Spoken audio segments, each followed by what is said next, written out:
E agora o desporto com Marco Martins.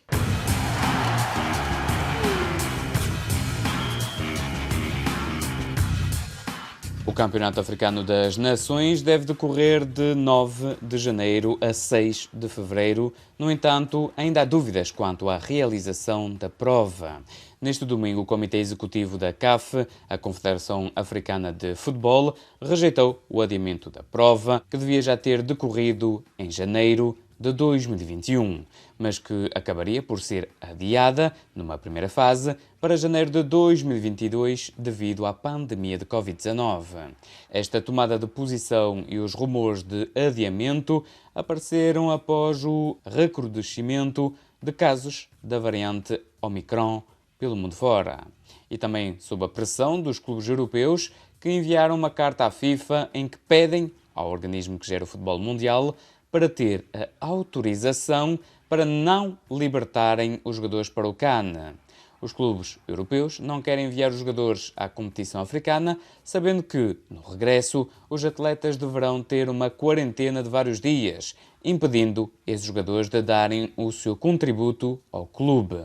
Uma situação complicada que ainda está pendente. Segundo as informações recolhidas, a FIFA preferiria um adiamento para junho da prova ou até um cancelamento definitivo desta edição nos Camarões. Nesta segunda-feira, o presidente sul-africano da CAF chegou aos Camarões e prometeu um esclarecimento da situação na terça-feira, sem nunca afirmar que a prova ia decorrer nas datas previstas. Patrice Motsepe, eleito em março de 2021, deverá reunir-se com a organização camaronesa do torneio, mas igualmente com o presidente do país, Paul Biya. Em entrevista exclusiva à RFI, Artur Morgado, especialista do futebol africano, analisou esta situação pouco comum a 3 semanas do início da prova. Eu acho que essas conversas em torno da realização da CAN, eu acho que são puramente fictícias. Eu acho que a CAN vai se realizar, sobretudo porque o novo presidente da Federação dos Camarões, que é o Eto'o, vai fazer tudo o que estiver ao seu alcance para que a competição seja organizada. O Eto'o é um homem de futebol, é um homem cheio de contactos, é um homem que tem contactos a nível europeu, com as instâncias europeias, e ele será o garante da realização da CAN nos Camarões. Não faz sentido que esta CAN seja anulada, não há razões para isso. A África está com o Covid como toda parte do mundo. A Europa tem mais casos que na África. A Europa tem tido estádios completamente cheios ainda esta semana. Vimos em toda a parte da Europa, tirando a Alemanha e a Holanda, que os estádios estavam vazios, que as respectivas federações tiraram todos os adeptos do estádio. Mas em toda a Europa vimos estádios cheios e não tivemos nenhum problema com as organizações. A entidade que gera os clubes de futebol na Europa não fez nenhum reparo por causa disso e não vejo razão porque é que eles não estão a fazer um reparo numa coisa que não lhes diz respeito. A CAN vai se realizar e acho que mais dia menos dias, dentro das próximas horas, vamos ter uma resposta firme que vai convencer todos os clubes que, de facto, é muito importante a CAN no panorama europeu, no panorama do futebol internacional. Um adiamento ou uma anulação da prova seria assim tão desastroso ou não? Um adiamento, de facto, seria catastrófico para a África. Já tinha sido anulado uma vez, os Camarões se anularem desta vez a CAN, é catastrófico para o país, visto todo o plano financeiro que foi posto em marcha no país, visto os investimentos privados e públicos que foram feitos no país, a reconstrução dos estádios, a modernização das telecoms, foram milhões e milhões de euros ou de dólares que foram gastos para a reconstrução do país, as estradas, os hotéis, todas as infraestruturas que foram construídas que o Presidente se mobilizou para construir, seria catastrófico para o país.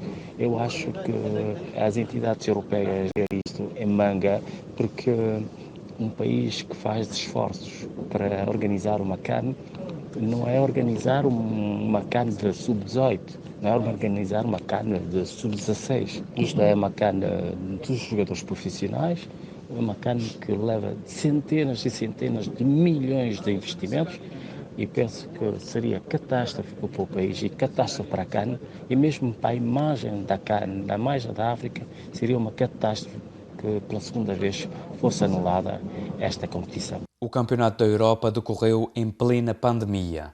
A Copa América decorreu em plena pandemia. O CAN preocupa os clubes europeus e não querem dessa prova agora. Sente-se que a prova é menosprezada pela FIFA e pela Europa? A Associação Europeia de Clubes não tem razão nenhuma. E explico porquê. Porque eles não têm nenhuma força, não têm nenhum argumento jurídico para impedir que os seus jogadores não viajem para a África para a CAN. Eu penso que está na hora que a FIFPro tome uma posição cerrada. A FIFPro deve proteger os jogadores, não deve deixar os jogadores africanos nessa situação. A FIFPro deve tomar uma posição de força, porque os jogadores africanos precisam da CAN. Os jogadores africanos precisam de trabalhar. Então, por que é que o europeu vai para a frente? A Europa é um dos continentes que está com mais índices do Covid-19 e, portanto, os estádios estão cheios, a nível europeu, a nível das seleções, a nível de clubes, a nível da Champions League, estão cheios. E esses países são frequentemente abundados de adeptos que vêm de toda a parte do mundo. A África ainda não chegou lá. Eu penso que a FIFPro deve tomar uma decisão em força para proteger os seus jogadores, porque a Europeia de Clubes, o que é que está a fazer? Está a defender os interesses dos clubes europeus e a ver pelos jogadores. E é preciso dizer que os clubes não são nada sem os seus jogadores. A maior valia dos clubes é os seus jogadores e os seus adeptos. Se vocês perguntassem aos adeptos dos clubes europeus se estão de acordo que os jogadores partem para as suas seleções, eles vão dizer que sim, porque gostariam de ver os jogadores ingleses na seleção inglesa, gostariam de ver os jogadores franceses nas seleções francesas e gostariam de ver os jogadores egípcios, senegaleses, malianos, quenianos nos países da África. A força do futebol é a sua diversidade. E penso que está na hora que a FIFPro pega neste assunto e bata na mesa e diz que, de facto, a Associação Europeia de Clubes não tem razão nenhuma de meter o foice num assunto que não lhe diz de respeito e, sobretudo, há jogadores que são ameaçados de, no regresso, perderem a titularidade. Os jogadores são ameaçados de serem excluídos do clube com uma transferência em final de época. Isso é gravíssimo. É gravíssimo que a Associação de Clubes Europeus está a meter a pressão nos clubes e esta situação da pandemia é caricato, porque a África tem menos casos de pandemia que na Europa. A África tem lutado sempre e até já a designar uma instância europeia de vacinação que poderá acalmar os clubes europeus. Mas mesmo assim, eu penso que a FIFPro deve tomar uma posição de força para proteger os jogadores africanos e, sobretudo, uma boa decisão para acalmar a Associação Europeia de Clubes, que não tem nada a ver neste assunto. Era Artur Morgado, especialista cabo-verdiano do futebol africano e antigo agente de jogadores. De notar que o CAN, que deverá decorrer em janeiro, nos Camarões, conta com duas seleções lusófonas, Cabo Verde e Guiné-Bissau. É o ponto final neste Magazine de Desporto. Até breve.